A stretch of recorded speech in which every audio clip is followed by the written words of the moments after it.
جی ناظرین، اس وقت ہم جو زاہد بل ریاض کے مکان پہ جو انڈین آرمی کا مارٹر گولا پڑا، جو کمرے کو جس میں تھوڑا سا فرش کو جو سیمنٹڈ تھا لینٹرڈ اس کو نقصان پہنچایا، اور اس کے بعد بلاسٹ نہیں ہوا، اس کو شفٹ کرنے جا رہے ہیں۔ سول ڈیفنس کے ہمارے ساتھ ہیں محمد حسین صاحب، جی عارف حسین صاحب ٹیکنیشین ہیں، اور ساتھ گلشیر صاحب ہیں جو اس کے انچارج ہیں۔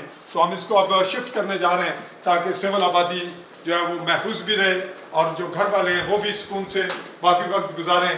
اس کے بعد اس کی پوزیشن جو ہے وہ کم از کم آبادی سے آؤٹ ہو جائے گی، اور ہمارے سول محفوظ رہنے کے ساتھ ساتھ ذہنی آسودگی سے باقی وقت گزاریں گے، جو گزشتہ ڈیڑھ روز ایک دو روز سے بڑی اذیت میں وقت گزار رہے ہیں۔ تو ہم شفٹ کرتے ہوئے کہ مناظر آپ کو دکھا رہے تھے، اسی پہ میں چاہوں گا کہ کیمرہ مین اس بات کو یہیں پہ ختم کرے۔ اللہ حافظ۔